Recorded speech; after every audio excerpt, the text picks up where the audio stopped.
Então vamos para a palavra de Deus. Nesta manhã, uma rápida reflexão da palavra de Deus para depois nós celebrarmos a ceia do Senhor deste domingo. Abra sua Bíblia comigo, pode se manter sentado mesmo. Abra no livro de Mateus, no capítulo de número 6, e nós vamos ler os versículos 19, 20 e 21. Evangelho de Mateus, primeiro livro do Novo Testamento, Mateus capítulo 6, versículos 19, 20 e 21, quem achou diz amém. Diz assim: não ajunteis na terra, não ajunteis tesouros na terra, onde a traça e a ferrugem tudo consomem, e onde os ladrões minam e roubam. Mas ajuntai tesouros no céu, onde nem a traça nem a ferrugem consomem, e onde os ladrões não minam e nem roubam. Atenção para o versículo 21. Porque onde estiver o vosso tesouro, ali estará também o vosso coração. Onde estiver o vosso tesouro, ali estará também o vosso coração. Pois bem, queridos, queria que nós meditássemos nesta manhã sobre esta palavra sem desviar a atenção de jeito nenhum. Medite juntamente comigo. Essa semana eu estava cá com meus botões, falando com Deus e Deus falando comigo, e eu converso muito com a minha mulher sobre diversos assuntos. E a gente estava falando, até gravei um videozinho e coloquei na rede social, sobre pessoas que o coração delas está em outros lugares. O tesouro dela não é mais a obra de Deus. E entenda uma coisa, quando nós fugimos da regra bíblica, nós infringimos leis. E não é uma lei qualquer, é a lei de Deus. Toda infração está sujeita a penalidade. É como a infração do trânsito, é o farol vermelho, é a placa de não pare. A gente acaba infringindo isso e estamos sujeitos a penalidade. Se eu paro o meu carro onde tem uma placa de não poder parar, e o guarda vem lá e me multa, eu não posso reclamar, porque a primeira coisa que o guarda faz, quando a gente para o carro, debaixo de uma placa de proibição, e a gente vem pedir para ele não multar, essa cena é horrível. O guarda olha para nós, não fala nada e aponta para a placa.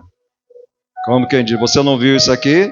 Você infringiu uma lei, eu estou no meu direito e eu vou multar você. Não tem conversa. Porque se eu não fizer isso, eu vou estar prevaricando na minha função. Então ele vai lá e nos multa, e quando a multa chega, nós temos que pagar. Então, em relação à obra de Deus, o reino espiritual, ele funciona em muitas coisas parecido com o reino dos homens, com o regime humano, que quando nós infringimos as coisas de Deus, nós também, muitas das vezes, nós temos preços, ou sempre temos preços a acertar e dívidas a pagar com Deus. É bom que a gente entenda isto, porque senão a gente, em vez da gente viver o reino dos céus na sua plenitude, nós vamos viver o reino do céu pagando dívida, entendeu? Deus quer que você viva a plenitude do reino dos céus, porque reino, imagina que reino é uma coisa boa, reino é uma coisa para se usufruir disso e não para se viver. Imagina, alguém pertence ao reino, o reino inglês, mas faz coisas erradas e fica na prisão. Não é legal. Prisão é ruim em qualquer lugar, ok? Meditando nisso, em relação a coração, tesouro, coisas da terra, essa semana eu comentava isso com a minha esposa. Eu conheço pessoas, e todos nós conhecemos, pessoas que trabalham muito. Elas trabalham muito e não têm tempo para a obra de Deus. Elas fazem alguma coisa na obra de Deus quando sobra tempo, quando estão afim, quando não está muito cansado. E elas trabalham muito. Agora, interessante uma coisa, trabalhar é preciso. Paulo diz que, a Bíblia diz que aquele que não trabalha também não coma. No entanto, tudo que é demais é veneno. O remédio ou o veneno, o problema está na dose. Água é necessário. Nós estamos vivendo um calor agora que você precisa se hidratar. Mas se você beber 10 litros de água, você vai ter problemas. Vai ter problemas. Se você beber 2 litros, 3 litros, não. Mas se você beber 10 litros, você pode até morrer. E aí morreu por quê? Porque bebeu água. Aí alguém fala assim, não, mas água não mata ninguém, mas coloque 20 litros de água dentro de você que você vai ter grandes problemas. Então trabalhar é bom e é necessário. No entanto, não pode ser demais, porque senão você acaba relaxando ou não tendo tempo para a obra de Deus. E interessante, o pior de tudo, eu conheço pessoas que trabalham demais e não prosperam. Não prosperam. Aí o ímpio lá fora, ele trabalha muito e humanamente, se é que se pode chamar de prosperidade, mas ele consegue muita coisa material. Já o cristão não. Por que não? Porque ele está prevaricando com as coisas de Deus. Não pode ser desse jeito. Então Jesus diz assim, ó, não ajunteis para vocês, não ajuntem para vocês tesouros na terra. Por que isso? A traça corrói, os ladrões roubam, né? Aí ele dá a receita, juntem tesouros no céu, onde isso não é possível. Porque onde estiver o vosso tesouro, vai estar também o vosso coração. Aí eu quero perguntar para você o seguinte, aonde que está o seu coração? Aliás, melhorar a pergunta, qual é o seu tesouro? Qual é o seu tesouro? Porque às vezes nós podemos entender tesouro como uma coisa que você quer muito porque é bom. E pode-se entender isso também por um outro lado, você se preocupar. Sabe de se preocupar? Será que eu vou ter dinheiro para pagar as contas, lugar para morar, cuidar da minha família? E você se preocupa demais, e você trabalha demais, e você falseia com a obra de Deus. Quando Jesus nos dá um dos grandes ensinamentos, isso aqui foi no grande sermão da montanha, o maior sermão já pregado por alguém, onde ele fala sobre esmola, onde ele fala sobre família, onde ele fala sobre moral, ética, onde ele fala doutrinariamente sobre vários assuntos. É no mesmo capítulo que ele ensina a oração do Pai Nosso, é no mesmo capítulo que ele ensina uma série de coisas, e aqui ele diz, olha, aonde tiver o tesouro de vocês, vai estar o coração de vocês. O coração aqui, a preocupação, a mente, voltado para isso. Quando eu me volto para alguma coisa ali, as demais coisas eu faço se der. Eu estou aqui no telefone, eu estou atendendo alguém, falando alguém com uma coisa que me interessa muito. E aí você quer falar comigo, o que que eu faço? O que que eu faço para você? Eu digo, espera aí, segura aí. Porque quando eu terminar aqui, essa coisa importante que eu estou fazendo, quando eu terminar, eu não sei quanto tempo eu vou levar para terminar, aí eu falo com você. Então na vida é assim, aonde está o teu tesouro? Está onde? Nas preocupações? Porque se tiver nas preocupações, o teu coração vai estar lá. Você não vai ter tempo para outra coisa, a não ser para se preocupar. E eu já disse várias vezes aqui, ensinando a vocês, o que é preocupação. É a palavra pré, antes. O que é preocupação? É se ocupar antes da hora. O frio vem lá no Rio Grande do Sul, você ligou a TV e a TV disse o seguinte, digamos que você esteja no meu Ceará, aí você liga na TV e aí diz assim, no Rio Grande do Sul, esse final de semana vai gelar, vai dar 5 abaixo de zero. E o frio vai avançar pelo Brasil. Você está lá no Ceará, aí você corre numa loja e você tem pouco dinheiro, mas você viu que o frio vai chegar, só que você está no Nordeste. E aí você vai lá e gasta o restante do dinheiro que você tem com uma roupa de frio. Aí se preocupou, gastou o que não deveria e o frio sequer passou do Sudeste. Aí você fala assim, caramba, para que eu fiz isso? Eu fui comprar uma blusa cara de frio num lugar que o frio não chegou. Isso se chama-se preocupar. Mais de 70% das nossas preocupações depois deixa a gente com raiva da gente mesmo. Você fala assim, me preocupei tanto e tá vendo? Nem aconteceu. Então não estou dizendo que é para comprar só depois que o frio chega, mas tudo tem que ter moderação. Está onde o seu tesouro? Está nas preocupações? Teu coração vai estar lá. E aí você não tem tempo para ouvir a Deus. você não tem tempo para meditar na palavra, você não tem tempo para a obra de Deus, você não tem tempo para a escola bíblica, você não tem tempo para os cultos, você não tem tempo sequer para a ceia, você não tem tempo para nada. Aonde está o teu tesouro? Está nos bens materiais? Eu preciso trabalhar porque eu quero a minha casa própria, eu não posso morrer pagando aluguel, enfim, eu quero trocar de carro, ou eu quero comprar o meu carro, enfim. Aonde está o teu tesouro, meu irmão? Aí nós crentes temos que ir para onde? Para a palavra. O nosso tesouro tem que ser a palavra de Deus, e nós somos bons em citá-la, mas ruins em acreditar nela. Olha só o que é que diz a palavra, no tão famoso e conhecido versículo, que também está aqui em Mateus, diz o quê? Buscai antes, primeiro, o reino de Deus e a sua justiça, e todas as demais coisas serão-vos acrescentadas. Assim, serão acrescentadas. Aonde está o nosso tesouro? Que foi que Jesus disse?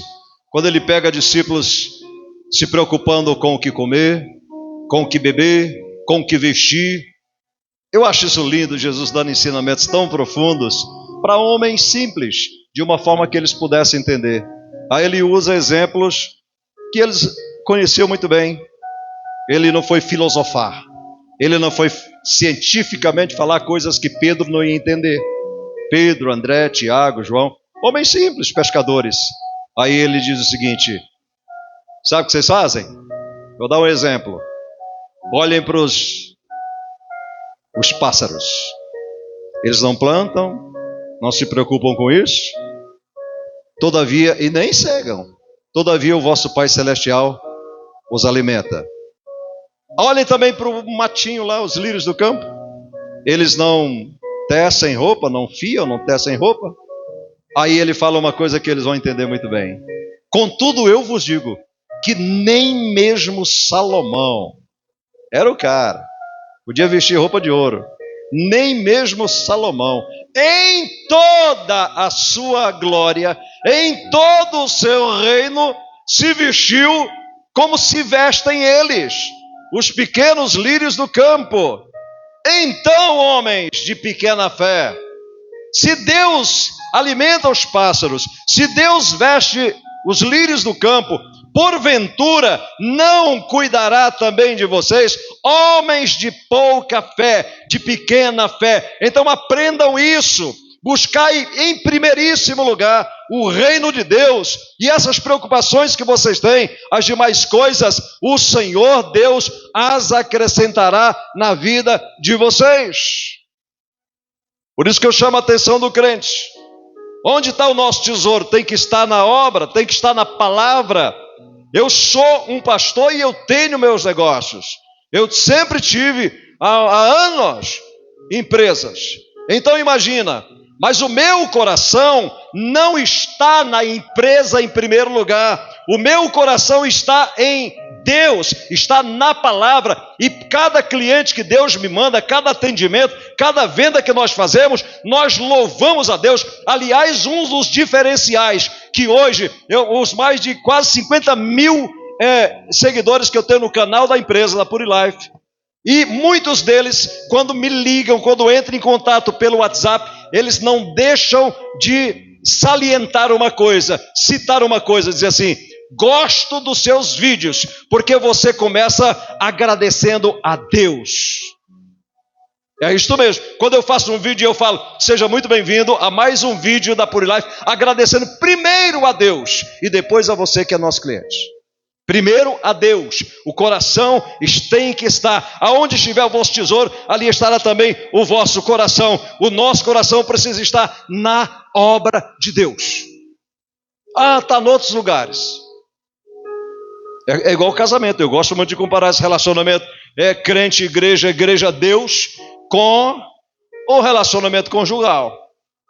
Se o coração do marido não estiver mais na esposa, vai estar em quem? Numa outra mulher. É aquela história: não te amo mais. Meu coração meu coração por tigela.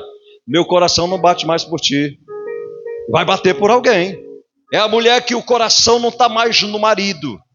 O coração tem que ocupar-se. A mente, o tesouro. Você nasceu para ter tesouros. Coisas com as quais você se preocupa, porque você e eu, porque diferente dos animais irracionais, nós temos uma razão. Nós gostamos de coisas e amamos outras. Nós gostamos de pessoas, nós gostamos da casa, do carro, da roupa que vestimos e amamos as pessoas, que é o correto. Tem gente que inverte, tem gente que ama as coisas materiais e gosta das pessoas, mais ou menos. Mas em relação a Deus, por isso que a palavra eu adoro, que eu tenho ensinado à igreja, nunca use esta palavra. Duas coisas que você nunca deve fazer. Uma delas é dizer eu adoro, por força de expressão. As pessoas adoram feijoada, adoram viajar, adoram isso, adoram aquilo. Esta palavra adoro, eu adoro, ela só pode ser usada a Deus Pai, o Filho e o Espírito Santo, nem sequer a anjos. Você pode gostar de feijoada assim ao extremo, gostar do teu marido, da tua mulher, dos teus filhos, gostar de viajar ao extremo, mas você não pode adorar. Adoração é somente a Deus. A outra coisa, nunca dobre os seus joelhos, a não ser a Deus. Os namorados, os homens têm essa coisa, né? É bonitinho, se ajoelha, quer casar comigo?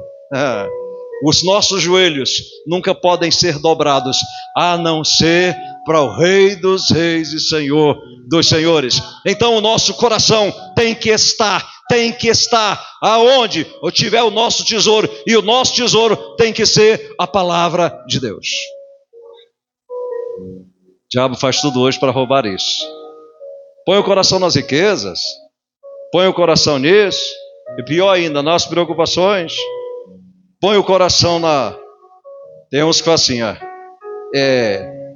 eu cuido da minha família, se sobrar tempo... meu amado, quem é que cuida de você e da sua família se não é Deus? Os nossos cuidados de nada valem se Deus não estiver no negócio. Se o Senhor não edificar a casa, em vão trabalham os que a edificam. Se o Senhor não guardar a cidade, em vão vigiam os sentinelas. Então é Deus acima de tudo. E como está lá no Salmo 46, que eu amo esse versículo, quando Deus chama a atenção do povo, fala assim, aquietai-vos e sabei que eu sou Deus. Eu serei exaltado entre as nações. Eu corto a lança, quebro o arco, despedaço o ar. Então, fica quieto. Sabe que eu sou Deus. Deus está em primeiríssimo lugar. É por isso que em relação aos meus filhos, algumas coisas eu posso dizer, porque não é só o que eu prego, mas o que eu vivo. Em relação aos meus filhos, desde pequenininhos, eles estavam na igreja, tinha barulho ou não tinha, estava chovendo ou não, fazendo frio ou não, aqui, na obra de Deus. Mas se eu levar meu menino, e se ficar resfriado, e se não sei o quê? Rapaz, o Deus que deu o filho a você é o Deus que pode manter a saúde dele. Confia no Senhor, porque Deus é Deus e não é Baal.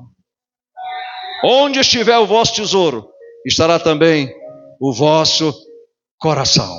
Que eu quero chamar a atenção, já vou encerrar para ir para a ceia. Chamar a atenção de você. É você pensar, onde está o meu coração? Qual é o meu tesouro? Porque é triste quando a gente vê crentes dando a Deus o resto. A sobra do tempo, a sobra do dinheiro. Deus não quer sobra, Ele quer primícias. Ele quer primícias. Entende uma coisa? Nas horas de folga, você é enfermeira, você é engenheiro, você é médico, você é piloto, você é faxineiro, você é o que for. Nas horas de folga, mas 24 horas você é crente. Você é filho de Deus. Você é filha de Deus. Não é o contrário. Olha, pastor, esse ano, se sobrar um dinheirinho, eu dou oferta. Se sobrar um dinheirinho, eu dizimo. Se sobrar um tempo, eu vou à igreja. Não é desta forma, irmão. É o reino de Deus em primeiro lugar. E eu digo a vocês por experiência do que eu vivo. Eu não deixo de fazer a obra de Deus porque... por exemplo, entramos numa semana de Black Friday, né? Vai até amanhã, hoje, enfim. Mas hoje eu não estou para cliente. Hoje eu estou para a obra de Deus. Quem quer comprar, entra lá no site, faz suas compras. Eu estou para a obra de Deus. Hoje é o dia que nós tiramos para a obra de Deus. Bom, mas e se você perder venda? E daí? Amanhã Deus manda muito mais, querido. Ele não fica devendo nada para ninguém. Isso sem contar que é bom você analisar que você é uma máquina muito perfeita, mas quebrável. Quebrável. Esse dia eu estava conversando com alguém que me falava sobre alguém que já não está mais entre nós, morreu, deixou imóveis em nome de outras pessoas, os milhões que deixou está bloqueado no banco, ninguém pode ter acesso, enfim, o que vale a pena? Por isso que eu digo a você, o mais importante é o final das coisas do que o começo delas. Então seja sábio, trabalhe, usufrua do que você ganha. Ganhou dinheiro, pague suas contas, o restante você usufrua. Não quer dizer que você não... pastor, isso eu tenho que fazer um pé de meia. Uma outra coisa interessante, pessoas que profetizam sua própria ruína. Quando elas dizem assim, eu tenho que guardar dinheiro, pastor, porque amanhã eu vou ficar doente. Se eu ficar doente, e aí? Meu irmão, não pensa nessas coisas. Faça lá o pé de meia, para se você precisar ter uma reserva, tudo bem, mas não deixe de comer, não deixe de passear, não deixe de morar bem, não deixe de trocar o seu carro, não deixe de fazer nada dessas coisas, porque quando você morrer, caixão não tem bolso. Não existe uma placa lá no cemitério. Vocês já viram? Nós já fomos, infelizmente, algumas vezes em cemitério, uma plaquinha dizendo assim, aqui jaz o homem mais rico do cemitério. Lá todo mundo é igual. Lá todo mundo não tem um centavo no bolso. Porque enterra, a matéria volta ao pó, a roupa fica muito tempo lá. Roupa de defunto também tem bolso. Porque geralmente enterra com uma roupa que ele usava, né? E vai até de paletó e gravata. Aí bonitinho lá. Mas olha, eu duvido que alguém coloque R$100 no bolso do defunto. Olha o pai da Beth, trabalhou a vida inteira, morreu com mais de 100 anos, porque nem ele sabia a idade que tinha. Ganhou bastante dinheiro, enfim. Mas olha, no dia que enterraram ele, que a gente estava lá, você colocou dinheiro no bolso dele e estava, papai, está aqui um dinheirinho, leva aí que o senhor vai precisar. O dinheiro que ele tinha ficou para os filhos, o que ele tinha ficou para os filhos, ou para repartir numa boa ou para brigarem. Esta é a triste realidade. Então, meu amado irmão, coloca o teu coração, que a obra de Deus seja o teu tesouro, que o reino de Deus seja o teu tesouro. Aliás, não existe coisa maior na terra do que o reino de Deus. E o mais importante, muito bom sabemos que está entre nós. Quando Jesus manda os discípulos, que eu já falei várias vezes, e eu falo a propósito, para ver se grava no coração de vocês, quando ele manda 70 discípulos, e ele diz assim, vão de 2 em 2, entrem nas casas, curem os enfermos, expulsem os demônios, comam do que tiver na mesa, mas não esqueçam que a mensagem principal é esta, digam aos homens, o reino dos céus é chegado entre os homens. Você só não entra neles se você não quiser, esta é a verdade. Eu já disse, irmãos, que se eu soubesse, se eu tivesse o privilégio de alcançar o arrebatamento da igreja, eu ia vender tudo que eu tenho, que não é muita coisa, mas eu ia vender tudo que eu tenho, minha casa, meu carro, a cachorrinha, tudo que eu possa vender, minhas roupas, eu ia vender tudo, ia gastar com a obra de Deus, quando eu não tivesse nenhum centavo, aí acontecesse o arrebatamento, para mim não deixar dinheiro para o anticristo fazer bonito com o que eu deixei. Mas você sabia que o que vai ter de crente deixando carro, casa, dinheirão, aí para o anticristo fazer bonito? Não gastou na obra de Deus, não tinha tempo, enfim. Se bem que, repito, aqueles que correm demais e esquecem a obra de Deus, é saco furado. Ageu 2, não estamos entendendo o que a gente está vivendo, voltaram do cativeiro babilônico, construíram suas casonas e tal, estava lá casa apaneilada, como diz uma tradução da Bíblia, casa confortável, mas sentava na mesa e não tinha o que comer. Que coisa triste, né? Eu vou na sua casa, fulano comprou uma mansão ali na Chácara Flora, que beleza, aí eu vou visitar você, só que quando eu chego lá, não tem nem pão dormido. Falou, pastor, eu queria fazer um cafezinho para o senhor, mas nós nem açúcar a gente tem. Não combina, né? Não combina. Aquele povo estava vivendo isso. É como alguém que tem um BMW na garagem, mas não tem dinheiro para pôr gasolina. Aquele povo lá estava vivendo isso. Casas boas, mas não tinha o que comer. Eles trabalhavam e o Senhor disse assim, é como colocar num saco furado. E o pouco que tentavam levar para casa, o Senhor diz assim, eu assopro.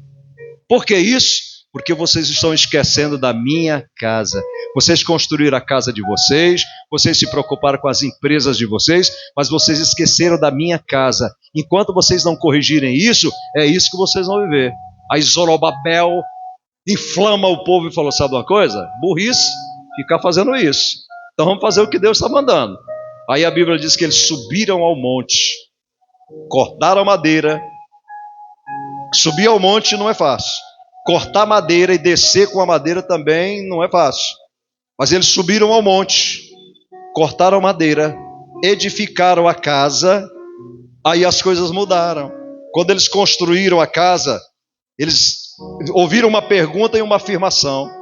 O Senhor diz assim, há ainda semente no celeiro? Sim, então pode plantar porque agora vai dar. Agora vai dar certo. E aí o Senhor vem com uma informação para eles e diz o seguinte, a glória da segunda casa será maior do que da primeira. Sabe por quê? Porque Deus é bom, Deus é maravilhoso, eles estavam pisando na bola, entende? E Deus até aceita, ou sei lá, entende, que você faça a coisa certa, mas quando Ele traz a orientação profética, Ele espera que você obedeça. Aquele povo obedeceu, aí Deus perdoou o tempo do erro deles e agora começou a abençoá-los, porque eles se preocupavam com a casa do Senhor. Aí eu digo a você, quer prosperar na vida material, espiritual, familiar, em todas as áreas?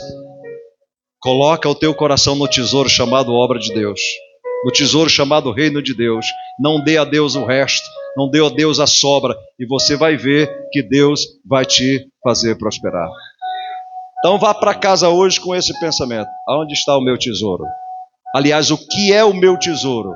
Porque a Bíblia diz que é lá que vai estar o teu coração. Senhor, o meu tesouro é a tua obra. Como disse o salmista, a minha alma anela por ti, ó Deus.